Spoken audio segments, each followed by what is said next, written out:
കോൺഗ്രസ്സുകാരെ പറഞ്ഞിട്ട് കാര്യമുണ്ടോ? കമ്മ്യൂണിസ്റ്റുകാരെ പറഞ്ഞിട്ട് കാര്യമുണ്ടോ? നമ്മുടെ കഴിവുകേടല്ലേ. എൻ്റെ മുന്നിലേക്ക് നൽകപ്പെട്ടിരിക്കുന്നതിൽ നിന്ന് ഒരാളെ തിരഞ്ഞെടുക്കാൻ മാത്രമേ എനിക്ക് ചോയ്സ് ഉള്ളൂ. അതാണോ ജനാധിപത്യം? സ്വതന്ത്ര മാധ്യമ പ്രവർത്തനത്തിനൊക്കെ ഒരു വിലക്കുകൾ ഒരുപാട് വീണ പറ്റത്തില്ല ഈ ഒരു സമയത്തേക്ക്. ഒരു ശരിക്കുമുള്ള ഒരു അവയർനെസ് ഇന്ന് ഇല്ലാതെ പോകുന്നതാണ് കറപ്ഷൻ നിലനിൽക്കാനായിട്ടുള്ള ഒരു വേദി അല്ലെങ്കിൽ പ്ലാറ്റ്ഫോം എന്ന് പറയുന്നത്. ഈ പോലീസ് സ്റ്റേഷനിൽ പോയി കഴിഞ്ഞാൽ ഏത് രീതിയിലുള്ള സമീപനമാണ് ഒരു ഇന്ത്യൻ പൗരന് കിട്ടേണ്ടത്, ടാക്സ് കൊടുക്കുന്ന ഒരു വ്യക്തിക്ക് എന്തൊക്കെ പ്രിവിലേജാണ് ഉള്ളത്, ഇങ്ങനെയുള്ള ചില നിലപാടുകൾ പബ്ലിക്കിൻ്റെ ഭാഗത്തുനിന്ന് ഉണ്ടാകുകയാണ്. ഞാൻ ഇന്ന് തൊട്ട് ഒരു പാർട്ടി നടത്തുന്ന ഒരു കാൻഡിഡേറ്റിനെ വോട്ട് ചെയ്യത്തില്ല. ഈ രാജ്യത്തിൻ്റെ കെട്ടുപിടിക്ക് ഞാനും ഒരു നാഴികക്കല്ലാണ്, ഞാനും ഭാഗമാണ്. ഫാദർ, ഞാൻ ചോദിക്കാൻ പോകുന്നത് കറപ്ഷനെ പറ്റിയിട്ടാണ്. ഓക്കെ. നമ്മുടെ രാജ്യത്ത് ഏറ്റവും കൂടുതൽ നമ്മുടെ ജനങ്ങളാണെങ്കിലും പ്രശ്നങ്ങൾ അനുഭവിക്കുന്നത് ഈ ഒരു കറപ്ഷൻ കൊണ്ട് തന്നെയല്ലേ?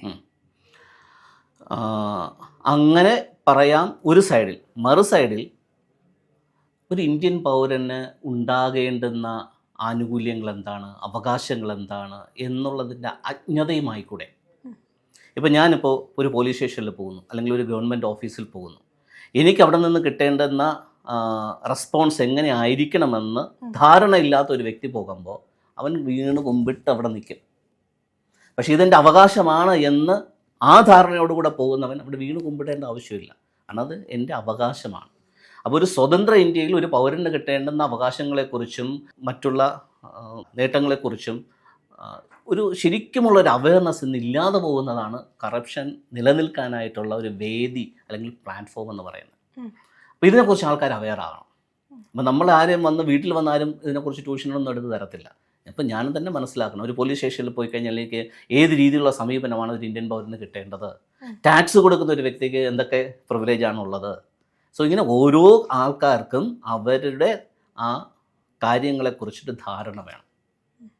ഇപ്പോൾ ഒന്നും അറിഞ്ഞുകൂടാതെ പോകുന്ന ആളിനെ കണ്ടു കഴിഞ്ഞാൽ അവരുടെ ആൾക്കാർക്ക് മനസ്സിലാവാം, ഇവനെ ഒന്ന് യൂസ് ചെയ്യാം, അല്ലെങ്കിൽ ഇവൻ്റെ ഒന്ന് കുറച്ച് കാശ് തട്ടാം, അല്ലെങ്കിൽ ഇവനെ കുറച്ചൊന്ന് നടത്തിക്കാം എന്ന് ആ ആൾക്ക് തോന്നുന്നതിന് കാരണം എന്താ?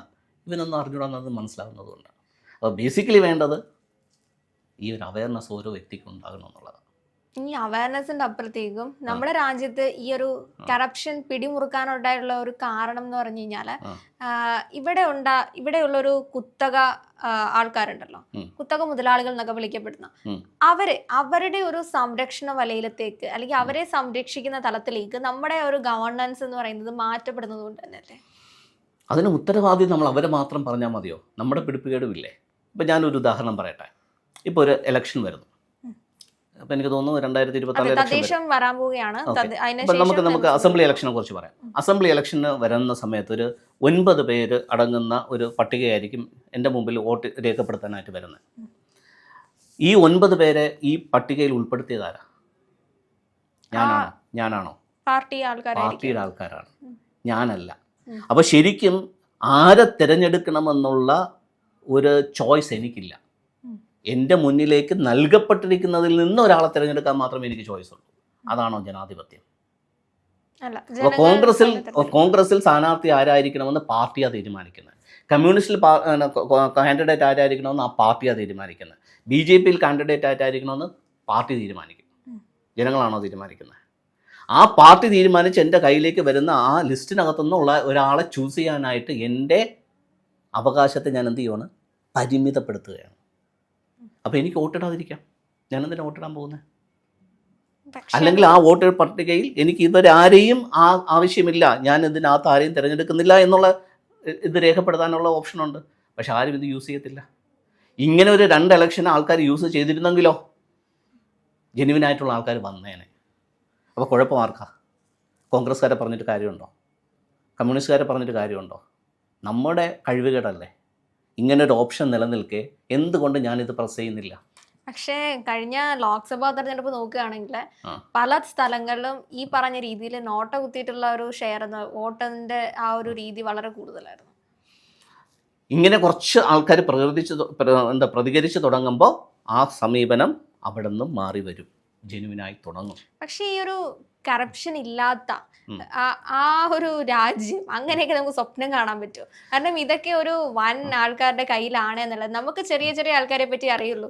പക്ഷേ പല ഫിനാൻസ് ജേർണലിസ്റ്റുകളാണെങ്കിലും അത്ര മുതിർന്ന മാധ്യമ പ്രവർത്തകർ സംസാരിക്കുമ്പോൾ കേട്ടുള്ള കാര്യമാണ്. തിരിച്ച് ഞാൻ അങ്ങോട്ട് ചോദിക്കട്ടെ, ഞാൻ നാളെ ഒരു പാർട്ടിയല്ല, ഞാനൊരു പ്രോജക്റ്റ് രൂപീകരിക്കുക. 2026 അസംബ്ലി ഇലക്ഷനകത്ത് ഒരു പുതിയ ഗവൺമെൻറ് ഉണ്ടാകാൻ വേണ്ടിയിട്ടുള്ള ഒരു പുതിയൊരു പ്രോജക്റ്റ് ഞാൻ രൂപീകരിക്കുക. ഞാൻ പറയുന്ന ആളിന് മാഡം വോട്ട് ചെയ്യുമോ? ഇല്ല, എനിക്ക് സാറ്റിസ്ഫൈഡ് ആവണം, എങ്കിൽ മാത്രമേ ഞാൻ വോട്ട് ചെയ്യുള്ളൂ.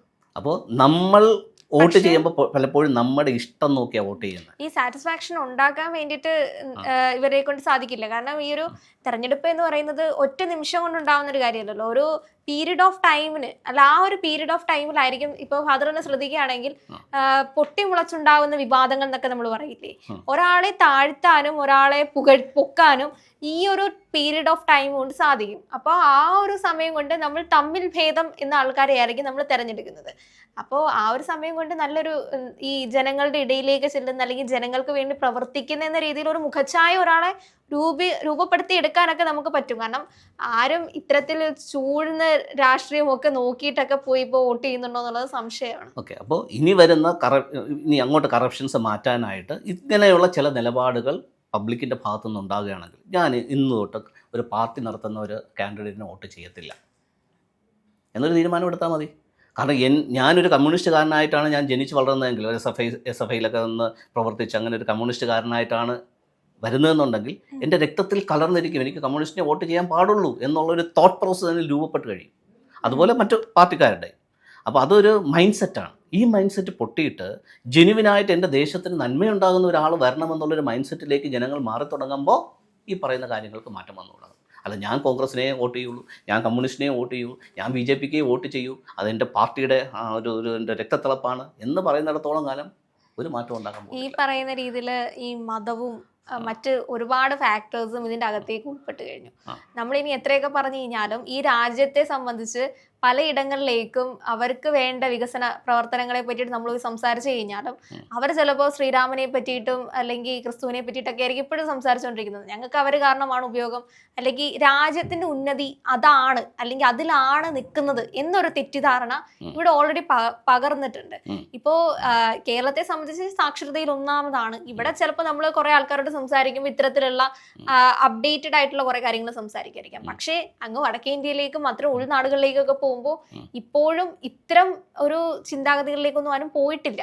അത് ഇത്ര കാലം പിന്നിട്ടിട്ടും എന്തുകൊണ്ടാണ് അതൊന്നും അവിടെ എത്താത്തതെന്നുള്ളത് ഒരു വലിയ ചോദ്യം തന്നെയല്ലേ. അവിടെയാണ് നമുക്കൊരുപാട് റോളുള്ളത്. ഒരു സോഷ്യൽ മീഡിയ പ്ലാറ്റ്ഫോം യൂസ് ചെയ്യുന്ന വ്യക്തി എന്നുള്ള നിലയിലോ, അത് റൺ ചെയ്യുന്ന വ്യക്തി എന്നുള്ള നിലയിലോ, അതിനകത്തുള്ള അവതാരിക എന്നുള്ള നിലയിലോ ഇത്തരത്തിലുള്ള ആൾക്കാരെ എത്രത്തോളം ആൾക്കാരിലേക്ക് പ്രൊപ്പഗേറ്റ് ചെയ്ത് എത്തിക്കാൻ പറ്റുമെന്നുള്ളതാണ് നമ്മളുടെ ഉത്തരവാദിത്വം. അത് നമുക്ക് ചെയ്യാം, അത് സ്വാഭാവികമായിട്ട് അത് ഉണ്ടായിക്കൊള്ളും.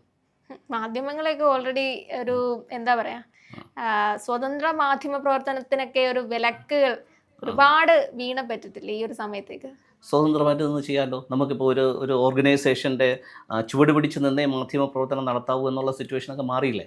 അല്ല, മിക്ക ഓർഗനൈസേഷനും. കാരണം നമ്മൾ ഒരു കാലത്ത് ഈ അഭിമാനത്തോടെ കണ്ടിരുന്ന അല്ലെങ്കിൽ ഈ വാർത്തകൾ മാത്രം വിശ്വസിച്ചിരുന്ന ഒരു സമയം ഉണ്ടായിരുന്നു. അതിൽ നിന്നപ്പുറത്തേക്കും അതൊക്കെ കുറെ ആൾക്കാരുടെ അണ്ടറിലായി. അല്ലെങ്കിൽ ഇപ്പൊ വരുന്ന പല വാർത്തകളും നമുക്ക് ശ്രദ്ധിച്ചു കഴിഞ്ഞാൽ അറിയാം, ഇതൊക്കെ ഒരു ബയാസ് അല്ലേ, ഇതെന്ത് ഇങ്ങനെ വാർത്ത ഇവര് ചെയ്യുന്നത്, ഇതിന്റെ ബാക്കി അപ്ഡേഷൻസ് എവിടെ? ഇത് പല ആൾക്കാരും ചോദ്യം ചെയ്യും. അതിനുശേഷം പിന്നീട് അവരുടെ ജീവിത സാഹചര്യം കൊണ്ട് അവർക്ക് ചോദ്യം ചെയ്തുകൊണ്ടിരിക്കാൻ സമയമില്ലാത്തതുകൊണ്ട് നമ്മൾ ആരും ശ്രദ്ധിക്കപ്പെടാതെ പോകുന്നതാണ്. പിന്നെ ആരെങ്കിലും ഇതിനെപ്പറ്റി സംസാരിക്കുമ്പോൾ നമ്മൾ വീണ്ടും ആലോചിക്കും, ശരിയാണല്ലോ, ഇങ്ങനെ ഒരു സംഭവം ഈ രാജ്യത്ത് നടന്നിട്ടുണ്ടായിരുന്നല്ലോ. ഇങ്ങനെയൊക്കെ ഒരാള് ഇങ്ങനെ സംസാരിച്ചു കഴിഞ്ഞാൽ മാത്രമേ നമ്മൾ അതിനെപ്പറ്റി ബോധേഡാവുന്നുള്ളൂ. ബാക്കി നമ്മുടെ ജീവിതത്തിൽ നമുക്കുണ്ടാവുന്ന പല പ്രശ്നങ്ങളുടെയും പിന്നാലെ തന്നെയാണ് നമ്മൾ പൊയ്ക്കൊണ്ടിരിക്കുന്നത്. ഒരു സാധാരണക്കാരോട് ഇപ്പോൾ പോയി ഏത് പാർട്ടിക്കാണ് വോട്ട് ചെയ്യുന്നതെന്ന് ചോദിച്ചു കഴിഞ്ഞാൽ അവർ പറയും, എനിക്ക് ഒരാൾ വന്നിട്ട് ഒരു ഗുണവുമില്ല, എനിക്ക് ഇവിടുത്തെ ഒന്നും അറിയില്ല, എനിക്ക് എൻ്റെ വീട്ടിലെ അല്ലെങ്കിൽ എനിക്ക് അരി വാങ്ങണം, അതിന് വേണ്ടിയിട്ടാണ് ഞാൻ പണിയെടുക്കാൻ വന്നത്. ഇതിൻ്റെ അപ്പുറത്തേക്ക് ഒരാൾ സംസാരിക്കാൻ പോകുന്നില്ല എന്നുള്ളതല്ലേ സത്യാവസ്ഥ. ഓക്കെ, ആ ഒരു സത്യാവസ്ഥയ്ക്കാണ് മാറ്റം വരേണ്ടത്. കാരണം ഈ രാജ്യത്തിൻ്റെ കെട്ടുപിടിക്ക് ഞാനും ഒരു നാഴികക്കല്ലാണ്, ഞാനും ഭാഗമാണ് എന്നുള്ള റിയലൈസേഷനിലേക്ക് ഓരോ വ്യക്തികളും മാറുമ്പോഴേ ഈ പറഞ്ഞ കാര്യങ്ങളിനകത്ത് മാറ്റം വരത്തുള്ളൂ.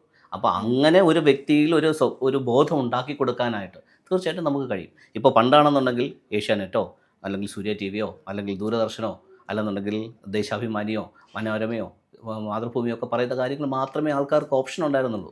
ഇപ്പോൾ അങ്ങനെയല്ലല്ലോ. ടി വി വേണ്ട, ഇന്ന് റേഡിയോ വേണ്ട, എൻ്റെ വിരൽത്തുമ്പിൽ എല്ലാം കിട്ടും. ഇപ്പോൾ മറുനാടൻ അതുപോലെയുള്ള ഇഷ്ടംപോലെ വാർത്താ ചാനലുകളുണ്ട്. അതിനപ്പുറത്തേക്കും ഒരു കൂട്ടം ഫേക്ക് ന്യൂസ് ഉണ്ടെന്നുള്ളതാണ് സത്യാവസ്ഥ. ഓക്കെ, ഒരു 4 കാര്യങ്ങൾ നമ്മൾ സൈമൾട്ടേനിയസ് ആയിട്ട് വാച്ച് ചെയ്ത് കഴിഞ്ഞാൽ ജെന്യൂനിറ്റി എന്താണെന്നുള്ളത് കോമൺ സെൻസ് ഉള്ള ഒരു വ്യക്തിക്ക് മനസ്സിലാവും. അപ്പോൾ അത് വെച്ചിട്ട് ജനങ്ങൾ പ്രതികരിച്ചു തുടങ്ങും. ഞാനൊരു ചോദ്യം ചോദിച്ചിട്ടെ, അച്ഛന് പേഴ്സണലി ഫാദറിന് ഏത് രാഷ്ട്രീയമാണ്? എനിക്കിപ്പോൾ രാഷ്ട്രീയ പാർട്ടിയോട് ഒരു ചായവും ഇല്ല. ഞാൻ ജനിച്ചു വളർന്നപ്പോൾ അന്നുണ്ടായിരുന്ന എൻ്റെ പപ്പയുടെയും അമ്മയുടെയൊക്കെ ഒരു ഇതെന്ന് പറയുന്നത് കോൺഗ്രസിൻ്റെ ഒരു ചായവായിരുന്നു. അങ്ങനെയാണല്ലോ ക്രിസ്ത്യാനികളുടെ ഒരു ചായ. അപ്പോൾ അങ്ങനെ കോൺഗ്രസിനോട്, അന്നത്തെ കോൺഗ്രസ് കാൻഡിഡേറ്റ്സിനോടൊക്കെ എനിക്കൊരു മമതയുണ്ടായിരുന്നു. കുറച്ച് കഴിഞ്ഞ് ഞാൻ കോളേജിലൊക്കെ ആയപ്പോഴത്തേക്ക് ഒരു SFIയുടെ ഒക്കെ ഒരു ചായ എൻ്റെ ഒരു ഇതിനകത്ത് വന്നപ്പോഴത്തേക്ക് അങ്ങനെ ഉണ്ടായിരുന്നു. പക്ഷേ ഇച്ചിരി വകതിരിവ് വന്നപ്പോഴത്തേക്ക് ഇതൊന്നും ഒരു കാര്യമില്ല എന്നുള്ളത് മനസ്സിലായപ്പോൾ ഇപ്പം ഞാൻ ഒരു പാർട്ടിയുമായിട്ടും എൻ്റെ മനസ്സിനകത്ത് ഒരു അനുഭവം വെച്ചിട്ടില്ല. അപ്പോൾ ഇപ്പം കേരളം ഭരിക്കുന്നത് കമ്മ്യൂണിസ്റ്റാണ്, ഓക്കെ. കേന്ദ്രം ഭരിക്കുന്നത് BJP ആണ്, ഓക്കെ. ആ ഒരു ഓക്കെയിലേക്ക് എൻ്റെ കാര്യം മാറി. കാരണം ഒരു പാർട്ടിയുമായിട്ട് എനിക്കിപ്പോൾ ചായവില്ല. നാളെ വന്നൂടെ എന്ന് ചോദിച്ചു കഴിഞ്ഞാൽ മേ ബി എനിക്കറിയത്തില്ല. ഇപ്പം ഇല്ല എന്തായാലും. ഇതേ മനോഭാവം തന്നെയല്ലേ ഇവിടുത്തെ പല ജനങ്ങൾക്കും ഉള്ളത്. അതെ, ഞാൻ ഇതിനൊരു മാറ്റം വരുത്താൻ വേണ്ടി ഞാൻ എന്തെങ്കിലും ചെയ്യാൻ പറ്റുമോ എന്നുള്ള കാര്യത്തിലാണ് ഞാനിപ്പോൾ സെർച്ച് ചെയ്തുകൊണ്ടിരിക്കുന്നത്. അതുകൊണ്ടാണ് ഞാൻ നേരത്തെ ചോദിച്ചത്, ഈ പാർട്ടികൾക്ക് ബദലായിട്ട് മറ്റൊരു സംവിധാനം ഞാൻ ആവിഷ്കരിച്ചു കഴിഞ്ഞാൽ നിങ്ങൾക്ക് വോട്ട് ചെയ്യാൻ പറ്റുമോ എന്ന് ചോദിച്ചത് അതുകൊണ്ടാണ്. ഞാൻ അതിനെക്കുറിച്ച് ചിന്തിച്ചുകൊണ്ടിരിക്കുന്നു.